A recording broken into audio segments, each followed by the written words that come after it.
People in Boise City didn't say Callum Hargrove's name unless they had a reason to. Out on the frontier, reputations traveled faster than horses. And Callum's reputation had arrived long before most people ever laid eyes on him. They said he had once faced 3 outlaws alone at Dry Creek Crossing. They said he dropped every one of them. They also said that when it was over, he never celebrated, never bragged, never even smiled. As if taking lives had simply been another unpleasant chore.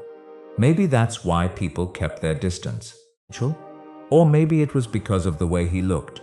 At 36, Callum carried the hard edges of a man who had survived more than he'd ever spoken about.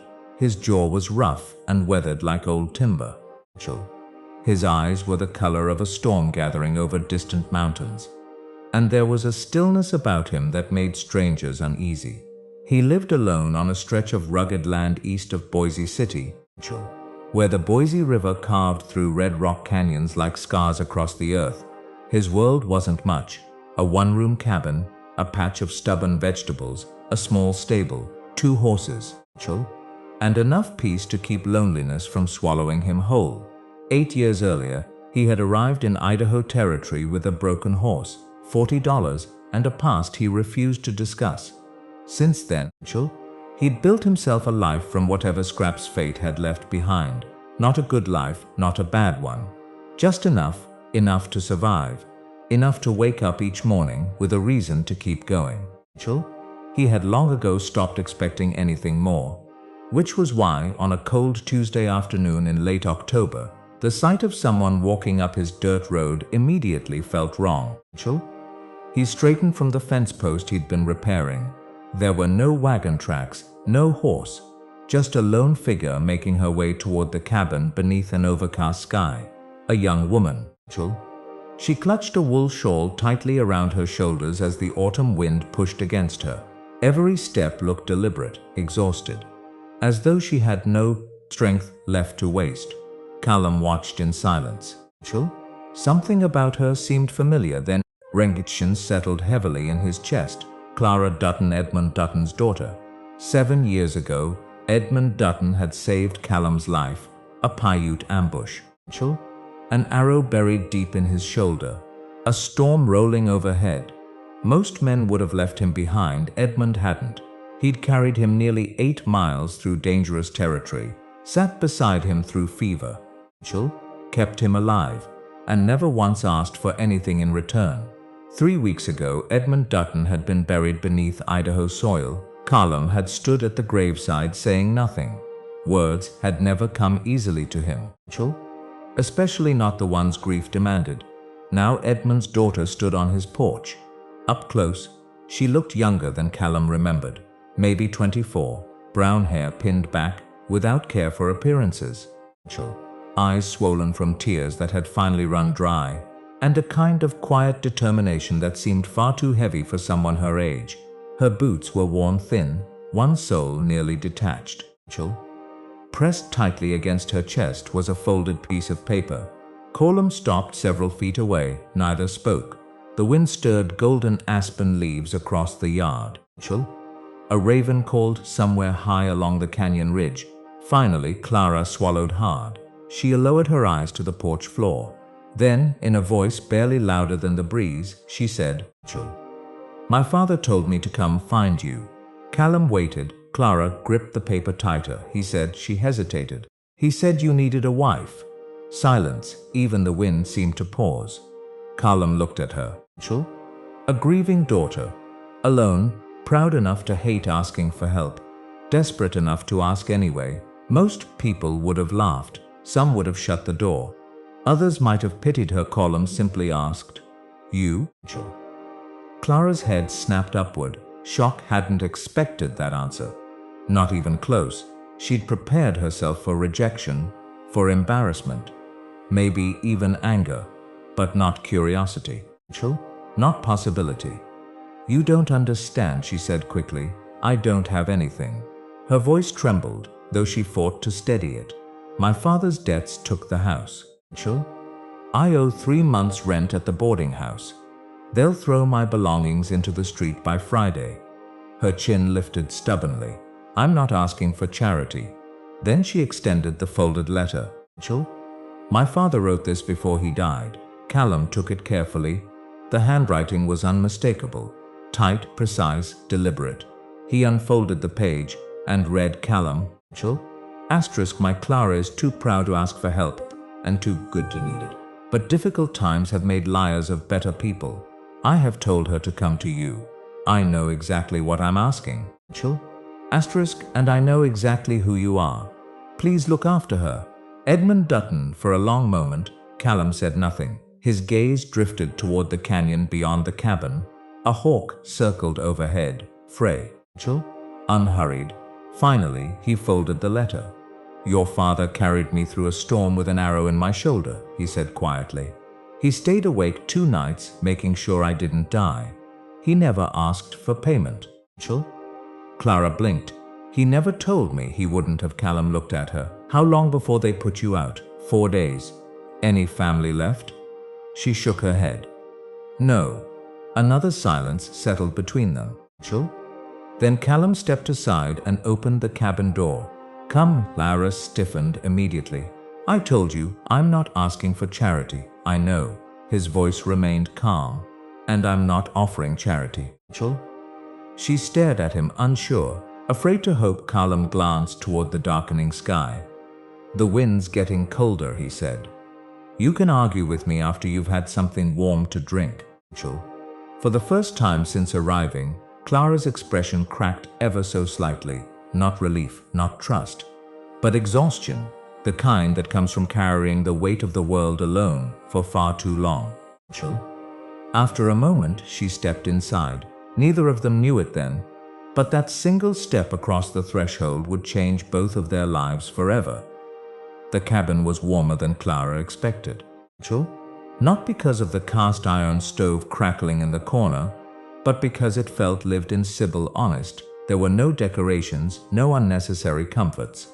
Just the things a man needed to survive. A narrow cot. Rachel? 2 oil lamps, a shelf of well-worn books, a rough wooden table that had seen years of use. Callum poured coffee into a tin cup and placed it in front of her without a word. Clara wrapped both hands around it. Rachel?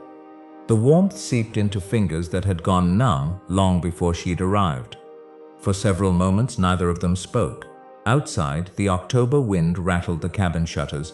Inside, silence settled between them. Rachel? Not uncomfortable, just cautious. Finally, Callum broke it. I'm not offering charity. Clara looked up immediately. I told you. I know what you told me. His voice remained steady. Rachel? But I'm telling you, this isn't pity. He leaned back slightly in his chair. The land's too much for one person. The garden needs tending. The horses need care. I can barely keep the account straight. Rachel? He glanced toward the stack of papers piled near the bookshelf. And things keep breaking faster than I can fix them. Clara stared at him, unsure where this conversation was heading. Then he continued. Rachel? Your father used to talk about your mother. A flicker crossed Clara's expression. He did. He said she could run a household better than most men could run businesses. Rachel?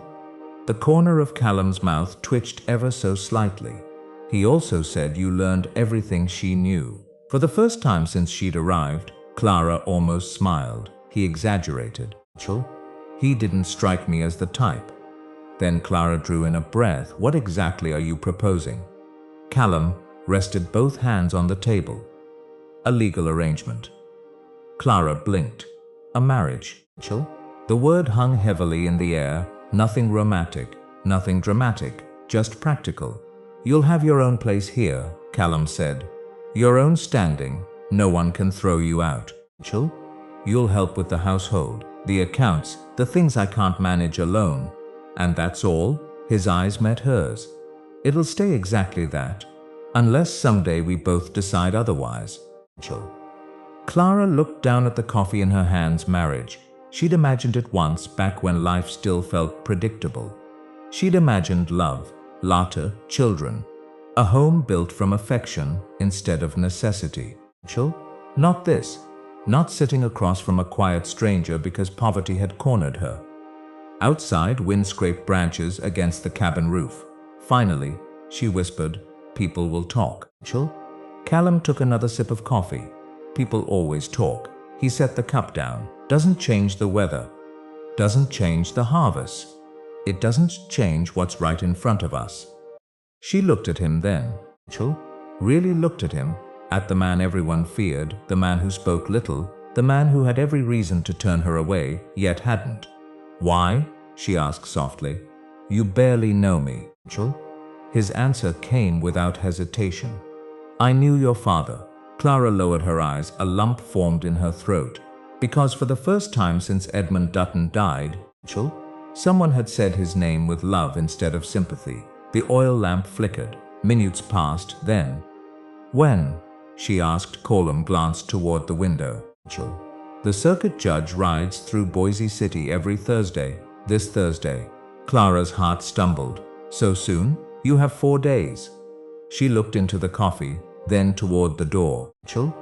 Then back at the man sitting across from her. He wasn't handsome in the storybook sense. His face carried too many years, too much hardship. But there was something else there. Steadiness. Chill. The kind that didn't disappear when life became difficult. The kind her father had trusted. Slowly she nodded. "All right." Callum studied her. "You sure?" "No," Clara admitted honestly. "Chill. But I don't think certainty exists anymore." Something unreadable moved through his expression. "Fair enough."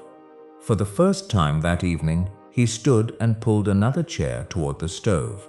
"Chill. You can take the cot. I'll sleep near the fire." Clara frowned. "This is your home. You've had a long week, so have you." The words escaped before she could stop them. Callum blinked. "Chill," then gave the smallest nod. "I suppose that's true." That night, Clara lay awake staring at the cabin ceiling, listening to the crackle of the fire, the howl of distant wind. Chill. The steady breathing of the man sleeping several feet away. She wondered what her father had seen, why he'd sent her here, why in all the territory he'd chosen Callum Hargrove. Eventually, exhaustion won. Chill. And sleep finally came. Thursday arrived colder than expected. Thin ice coated the water trough outside. Most of the golden leaves had vanished from the aspens overnight. Callum woke before sunrise, as always. Chill. But this morning was different. He shaved. He dug through an old trunk at the foot of his cot until he found a clean wool shirt, one his mother had once insisted he keep for Sundays. He hadn't worn it in years. Chill. He caught his reflection in the polished blade of his hunting knife. He still looked exactly the same. A man built by hardship. Nothing more, nothing less. Outside, Clara stood near the fence. Chill. And Callum stopped walking. She wore a modest dress of deep winter green. Small pearl buttons lined the front. Her hair had been pinned neatly back. Chill. The exhaustion he'd seen 4 days earlier hadn't disappeared completely. But something had changed. She stood straighter, stronger. Hope had returned to her posture, even if only a little. "You look well." Chill. Callum said quietly. Clara glanced down. "It was my mother's, the only good dress I have." He looked at her for a moment, then said, "It's enough." The wagon ride into Boise City passed mostly in silence. Chill. The town bustled with morning activity. Blacksmith hammers rang through the streets. Freight wagons unloaded supplies. Children raced across wooden boardwalks. Life continued. Chill. Completely unaware that two people sat side by side, heading toward a future neither had planned. The circuit judge received them in the land office. Chill. Judge Aldous Crane had performed enough frontier marriages to know that love wore many disguises. He didn't ask unnecessary questions. Chill. A trapper waiting nearby agreed to witness the ceremony in exchange for coffee and 2 bits. 9 minutes. That's all it took. 9 minutes to alter the course of 2 lives. Chill. When the judge declared them husband and wife, silence settled over the room. Clara looked at Callum. Callum looked at Clara. Neither knew what to say. Then, awkwardly, carefully, Chill. Callum offered her his arm. Clara hesitated before placing her hand upon it. Together, they stepped back into the cold Boise morning. The same people, yet entirely different, as husband and wife. Chill. Neither understood it then. But what had begun as an arrangement would soon become something neither of them had ever dared hope for. The first few weeks of marriage felt less like a romance, and more like two strangers carefully learning how not to disturb each other's peace. Colum woke before sunrise every morning. Without fail, he'd pull on his boots in the dark, drink his coffee standing beside the stove, and disappear into the cold before the first rays of light touched the canyon. Clara quickly discovered that routine wasn't merely a habit for him. It was survival. The land demanded discipline. The horses needed feeding, fences needed mending, water had to be hauled. There was always something broken, always something waiting. Meanwhile, Clara transformed the cabin in ways Callum couldn't quite explain. At first, the changes were small. A shelf reorganized, cooking supplies placed where they made sense, blankets folded neatly. A proper system created for supplies and expenses. Then the changes became impossible to ignore. Within a week, she had untangled account books Callum had avoided for months. Within 2 weeks, she'd negotiated lower prices for winter wheat in Boise City. By the third week, she somehow managed to prepare meals that made Callum pause halfway through eating, not because they were extravagant, but because they reminded him what home was supposed to feel like. One evening, Clara noticed him staring at his plate. "What is it?" Callum glanced up. "This stew." Her expression tightened immediately. "Is something wrong with it?" He considered the question, then answered honestly, "It's the best thing I've eaten in years." Clara blinked, then laughed softly. "You say that as though it's an inconvenience." "It probably is." That earned him another laugh, brief, unexpected. But genuine. Colum found himself listening for that sound afterward. Despite their growing comfort, invisible lines remained between them. Clara slept in the cot. Colum slept beside the stove. They shared meals, conversations, abilities, but never a some boundary. Neither demanded more, and perhaps because of that, trust slowly began to grow. One evening, rain tapped gently against the roof while Clara sorted receipts. "You don't ask for much," she said suddenly. Colum looked up from repairing a saddle strap. "What do you mean? You never complain, you never ask anyone for help, you expect very little." He threaded the leather through the buckle. "Asking usually leads to disappointment." Clara studied him. "My father used to say something similar."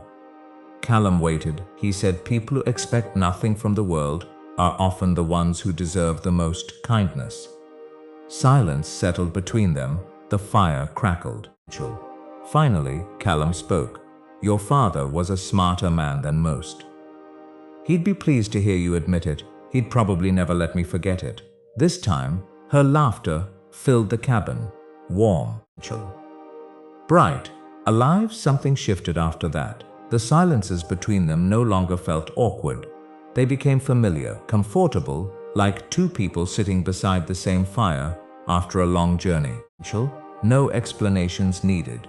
As winter settled over Idaho territory, Clara began sharing stories of her childhood. She spoke of Oregon, of traveling beside Edmund Dutton as he moved from one job to another.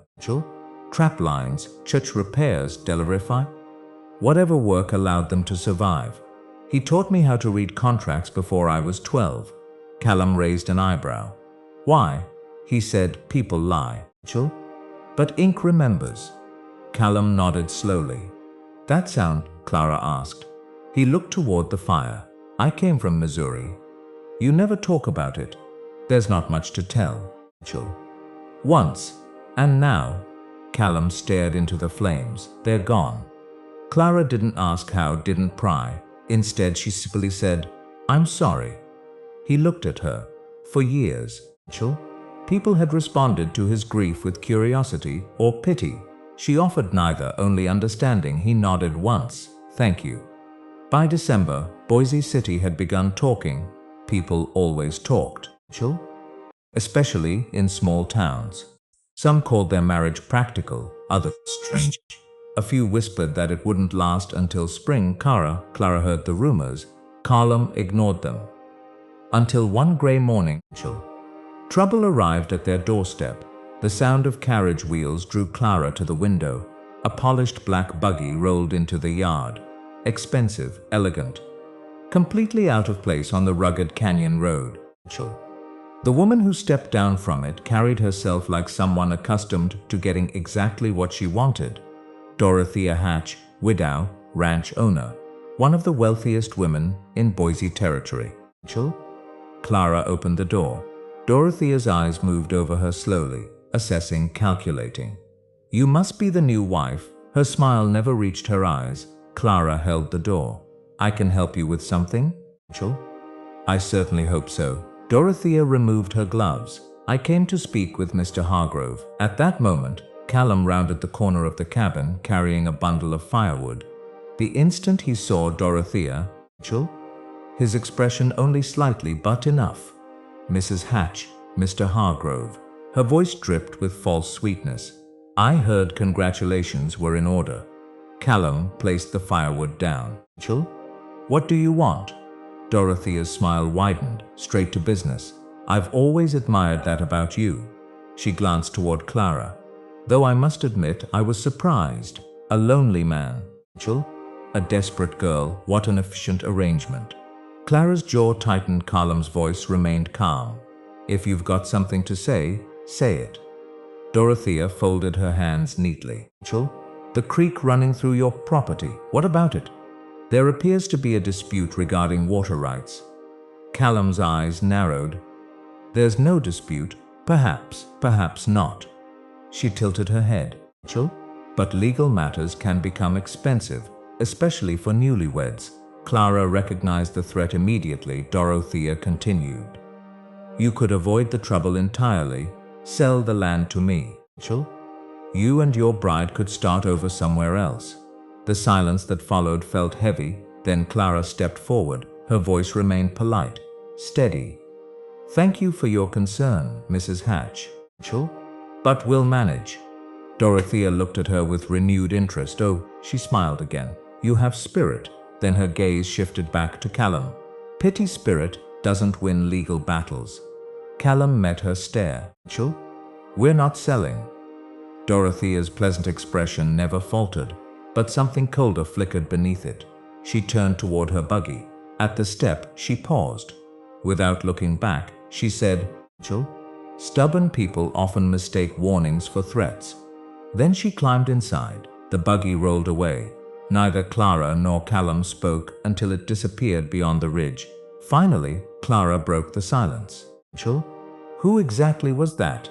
Callum watched the empty road. Dorothea Hatch. She owns the largest cattle operation north of the river, and she's been trying to buy this land for years. Clara looked at him. Why? His gaze drifted toward the creek cutting through the canyon. Because without it, her cattle don't survive the dry season. A cold wind swept across the yard. Clara looked at the home they'd begun building together. The cabin, the stable, the fences they'd repaired side by side. Then she turned back to Callum. She's not giving up, is she? Callum's expression hardened. No. He looked down at her, and neither are we. For a brief moment, no longer strangers, no longer simply husband and wife on paper, but partners. Standing shoulder to shoulder against whatever storm came next. Neither of them knew it yet. But Dorothea Hatch had just declared war. And before winter was over, someone would try to burn everything they'd built to the ground. 3 weeks passed after Dorothea Hatch's visit. 3 weeks of uneasy peace. The snow arrived early that January, blanketing the canyon in white and silencing the world beneath its frozen grip. But beneath that silence, something dangerous was moving. Callum woke before dawn. At first, he couldn't understand what had pulled him from sleep. The cabin was dark. The fire in the stove had nearly died. Everything appeared normal. Then he smelled its smoke. Not the familiar scent of burning logs. Not the comforting aroma of wood crackling inside the stove. This was different, sharp, Bitter wrong, every instinct inside him came alive. He was on his feet before he fully opened his eyes. The cabin door burst open. The freezing air hit him like a slap. Then he saw it. The hay barn was on fire. Flames climbed the eastern wall with terrifying confidence, devouring timber that had taken years to build. Orange light danced wildly across the snow-covered ground. Sparks simply stared. Then survival took over. Clara. He sprinted toward the water. Clara. He sprinted toward the water pump. Behind him, the cabin door flew open again. Clara rushed outside barefoot beneath her coat, carrying 2 empty buckets. What happened? The barn. That was all he had to say. No hesitation, no fear. She ran beside him, bucket after bucket, pump after pump. Water froze against their hands before it ever reached the flames. Smoke burned their lungs, ash covered their faces. The cold sliced through soaked clothing. Still, neither stopped. Youths blurred into an hour. The east wall collapsed with a thunderous crash. But somehow, against impossible odds, they saved the rest. Finally, exhausted beyond words, they stood in the snow. The fire had died. The damage remained. Half the barn was gone. Most of the winter hay had turned to ash. Colum bent forward, hands on his knees. His chest burned. Across from him, Clara trembled violently, not from the cold, but from what could have happened. The horses, the cabin, their home, everything. Callum picked up the coat she'd abandoned in her rush outside. Without speaking, he draped it around her shoulders. Clara stared at the ruins, then quietly said, "She did this." It wasn't a question. The wind shifted, carrying something strange through the air. Colum walked toward the remains of the eastern wall. He crouched, studied the blackened snow, then reached down. His expression darkened. "What is it?" Clara asked. He held up his fingers. They glistened even through the smoke. The smell was unmistakable. Kerosene. Someone hadn't simply started a fire. Someone had planned it. Clara swallowed hard. "You think Dorothea?" His voice had changed. Calmer, colder. The voice of the man Boise City whispered about. Clara looked at him. "Then what do we do?" Callum stood. For the first time since she'd known him, anger flickered beneath his controlled exterior. "We prove it." Morning came gray and bitter. Snow crunched beneath horse hooves as they rode toward Boise City together. "You don't have to come," Callum said. "I know, then why are you?" Clara adjusted her gloves. "Because this isn't your fight anymore." The answer caught him off guard. She looked ahead. Someone tried to destroy our home. Our home. 2 simple words, yet something settled deeply inside him as he heard them. He didn't respond. But for the rest of the ride, he stayed close beside her. Sheriff Thomas Ridley wasn't known for speed. He was known for certainty. A careful man, a patient man, the kind who preferred facts over emotion. Callum laid everything before him, the kerosene, the burn pattern, the tracks in the snow. Then, he placed a silver canteen onto the sheriff's desk. An engraved letter H decorated the side. Sheriff Ridley studied it. "Where'd you find this?" The sheriff looked up. "You sure?" "No." Callum's eyes narrowed. "But I'm suspicious." Sheriff Ridley stood slowly. Reached for his coat. Good enough to start asking questions. Roy Burl was exactly where everyone expected him to be. Drunk, half asleep, occupying his usual stool inside the Continental Saloon. He worked odd jobs for Dorothea refused to hire. Mostly because refused privately. The sheriff questioned him privately, then firmly. By noon, Roy Burl broke. "Like, they told me it wasn't supposed to hurt nobody." His voice cracked. "She just wanted the man scared." Sheriff Ridley stared down at him. "Who?" Roy's shoulders slumped. "Dorothea Hatch." The saloon fell silent. Even the piano stopped playing. She said, "Burn the barn, make him think staying wasn't worth the trouble." $40, that was all. $40 to destroy someone's livelihood. $40 to erase a life. Sheriff Ridley arrested him immediately, and by sunset, Boise City knew everything. News spread quickly across frontier towns after Tart. Then wildfire, people whispered on boardwalks, talked inside general stores, across dinner tables. Some expressed shock, most didn't. Dorothea Hatch had spent years making enemies. This time, she'd finally gone too far. Meanwhile, Clara sat at the cabin table surrounded by documents, deeds, water records, burial maps. Official claims. Callum entered carrying fresh firewood, then stopped. Papers covered nearly every available surface. What are you doing? Without looking up, Clara answered, winning. He blinked. What? If Dorothea wanted a legal fight, she dipped her pen into ink. She picked the wrong woman. Hour after hour, she examined records to cross-reference signatures, compared dates. Eventually, she paused. There, Callum stepped closer. What? 3 discrepancies. She tapped the documents. Boundary claims that don't match. Water rights filed improperly, and 1 forged extension. His eyebrows lifted. You found all that? My father taught me. She smiled faintly.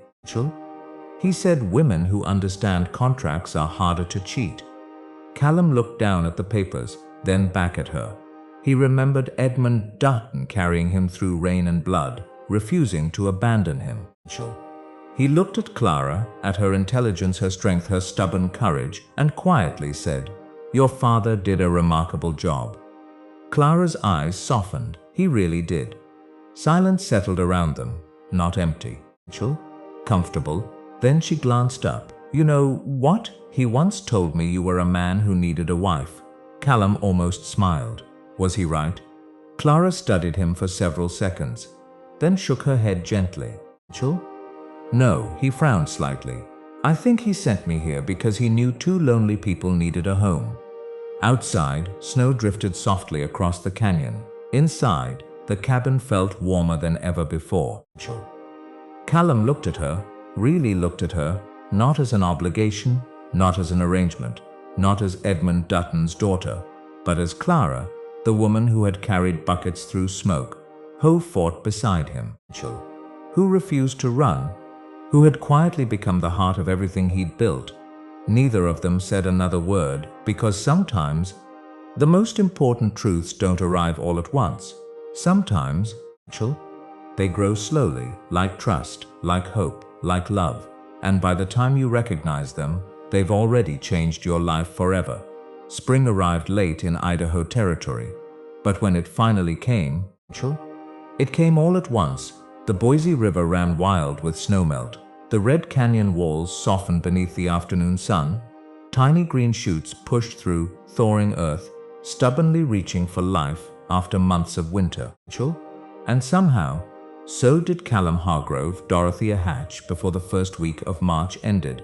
No farewell, no dramatic goodbyes. She simply disappeared from Boise City, leaving behind rumors, resentment, and a reputation she had spent years building. No one seemed particularly sorry to see her go. At the cabin east of town, life slowly returned to normal, or perhaps it became something better. Callum rebuilt the burned section of the barn himself, board by board, beam by beam. Clara helped whenever he allowed it, which, to his surprise, became more often than not. One afternoon, he stepped back to inspect his work. Clara stood beside him with a bucket of red ochre paint. What are you doing? He asked. Improving your craftsmanship. My craftsmanship doesn't need improving. She raised an eyebrow. Callum, he looked at the uneven boards, then at the paint. Fine. A victorious smile appeared on her face.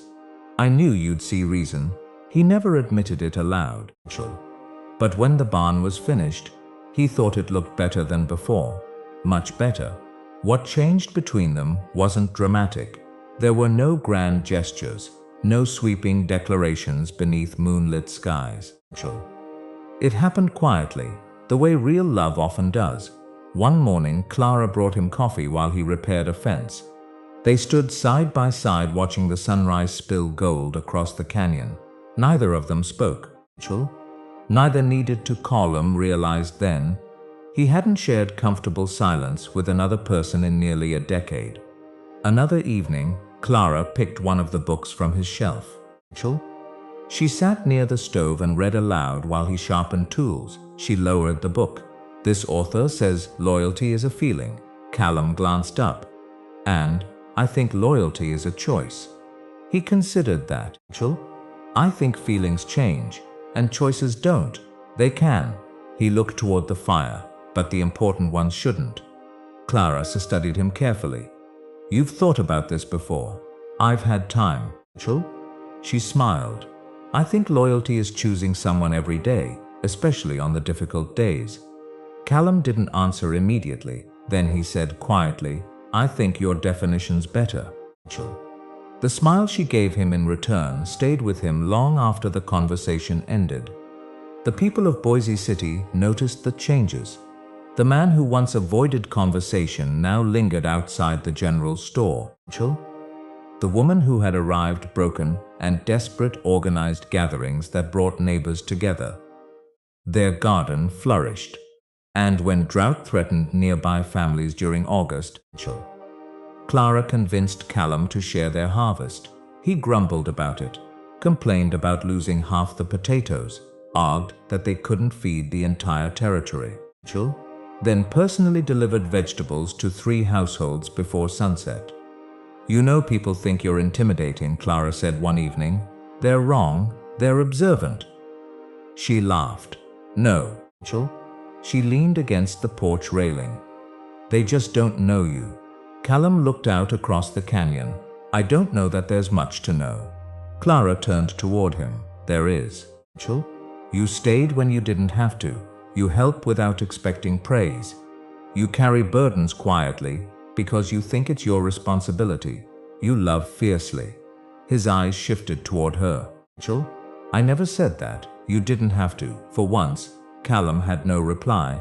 March arrived carrying cold rain and muddy roads. Callum was repairing a fence post when it finally happened. The moment he'd spent weeks avoiding. The truth he'd been too afraid to speak. Clara stood nearby holding nails while he hammered new boards into place. Mud coated both of their boots. Rain drizzled steadily from gray skies, hardly romantic conditions, which somehow made the moment feel even more honest. Callum set the hammer down. "Clara." She looked up. "Yes." His throat tightened. He had faced outlaws, survived ambushes, stared death in the eye, yet this terrified him because bullets couldn't reject you. People could. "I need to tell you something." Clara waited, Podun, steady. He looked down at his hands, then back at her. "I love you." The words landed softly between them. Sibyl, unearned by poetry, unpolished, completely sincere. For several seconds, Clara said nothing. "I know." Callum blinked. "You know?" A smile touched her lips. "I think I've known for a while." Her eyes softened. "I just wasn't sure you'd ever say it." He stared at her. "You feel the same?" She stepped closer, rain dotted her hair. "I love you too, Callum. I think I have for some time." His shoulders lowered slightly, as though he had been carrying something impossibly heavy. "I wasn't certain you'd want to hear it," she admitted. Callum looked at the woman who had walked up his dirt road months earlier, carrying nothing but grief and pride. The woman who fought fires beside him, organized his chaos, laughed at his terrible attempts at humor, and transformed a house into a home. Then he said, "I'd like to hear it every day." Clara's smile widened fully, the kind that reached her eyes. The kind that changed everything. "Then that's exactly what you'll get." And standing there, covered in mud beside a half-finished fence, Callum Hargrove kissed his wife for the first time. Not because they had signed papers, not because circumstance demanded it, but because love had finally caught up with them. By summer's end, they had become one of Boise City's favorite stories. Not because they had started with romance, but because they hadn't. People admired the garden that fed neighbors, the barn dances Clara hosted on the first Saturday of every month, The quiet kindness Callum showed when no one expected it. Children waved when he rode through town. Neighbors stopped to chat. The man people once avoided had become someone they trusted, someone they sought out, someone they were glad to see, and perhaps that was Edmund Dutton's final gift. He had looked at two lonely people and seen what neither could see for themselves: possibility, hope, a future worth fighting for. Callum had arrived in Idaho Territory with $40, a broken horse, and enough pain to build walls around his heart. He never expected partnership. He never expected laughter. He certainly never expected love. But love doesn't always arrive the way stories promise. Sometimes it doesn't appear as lightning or grand declaration.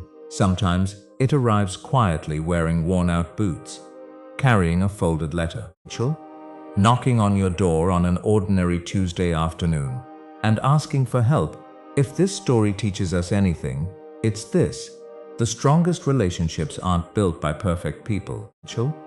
They're built by people who choose each other, again and again, on the easy days, on the difficult days, and on the ordinary days in between, because in the end, love isn't just something you feel.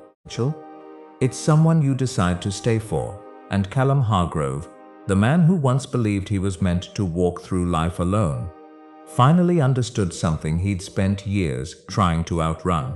Home was never the cabin, or the land, or even the life he'd built with his own two hands. Home was Clara, and for the first time in a very long while, he stopped waiting for loneliness to return, because he knew she wasn't going anywhere, and neither was he. If this story touched your heart, don't forget to subscribe. Here, we believe the greatest frontier stories aren't just about survival. They're about the people who teach us that even after loss, love can still find its way home. Until next time, we'll save you a seat by the fire.